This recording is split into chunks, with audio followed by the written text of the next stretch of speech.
Hello everyone, আসসালামু আলাইকুম। Welcome back to my channel Nilu cooking হাউজে। আজকে আমি টাকি মাছের ভর্তা করে দেখাবো। প্রথমে আমি মাছগুলো কেটে ভালো করে ধুয়ে নিয়েছি। এখন তাতে সামান্য পরিমাণ লবণ, কিছুটা হলুদ গুঁড়ো, সামান্য পরিমাণ মরিচ গুঁড়ো দিয়ে ভালোভাবে মেখে নিব। 20 মিনিটের জন্য রেখে দিব। আমি চুলাটা অন করে দিব। আমি 140-এ রাখবো। তেল দিয়ে দিব। আমি কিছুটা পেঁয়াজ ভেজে নিব।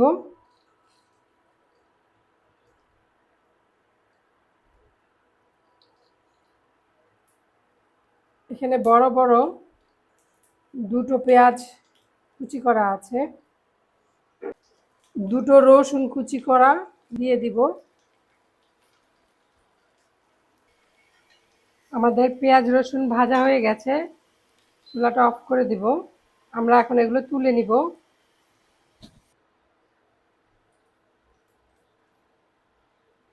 এখন ম্যারিনেট করে রাখা টাকি মাছগুলো আমি ভেজে নিব।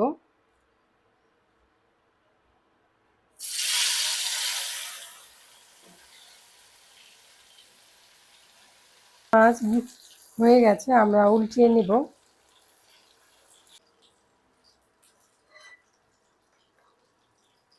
আমি উঠিয়ে নিব। আমি সরিষার তেলে মাছটা ভেজেছি। ভর্তাটাও বানাবো সরিষার তেল দিয়ে। তোমরা মাছটা ভাজার সময় সয়াবিন তেলেও ভাজতে পারো।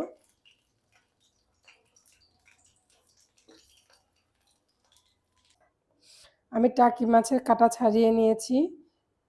টাকি মাছের ভর্তাটা করতে আমার যা যা লাগবে, এখানে দুটো বড় বড় পেঁয়াজ কুচি আর দুটো রসুন, দেশি রসুন কুচি আমি ভেজে নিয়েছি। এখানে কিছুটা ধনেপাতা আছে, পরিমাণ মতো লবণ দিব, শুকনা মরিচের গুঁড়ো আছে। এখন আমি হাতে মাখা শুরু করব এবং কিছুটা সরিষার তেল দিব। মাছগুলো ভালো করে ভেঙে নিব।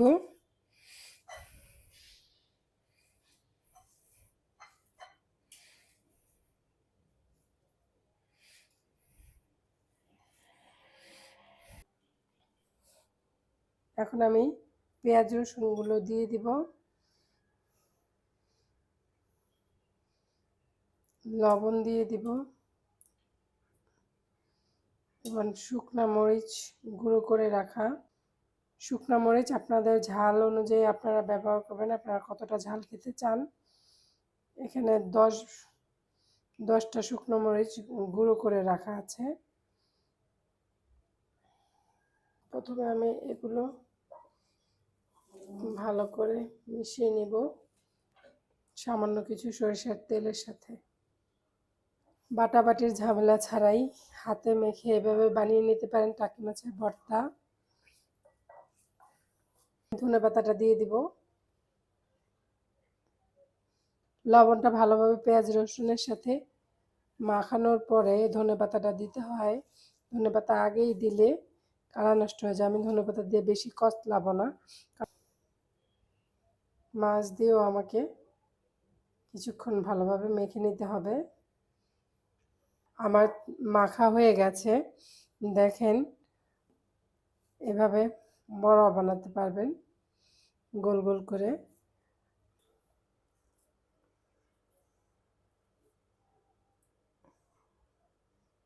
তৈরি হয়ে গেল আমার টাকি মাছের ভর্তা। এখন আমি একটু সাজিয়ে দিব। আমার সাজানো হয়ে গেছে। আমার হাতে মাখা টাকি মাছের ভর্তাটি কেমন হলো আপনারা বাসায় ট্রাই করে দেখবেন, কমেন্টে জানাবেন।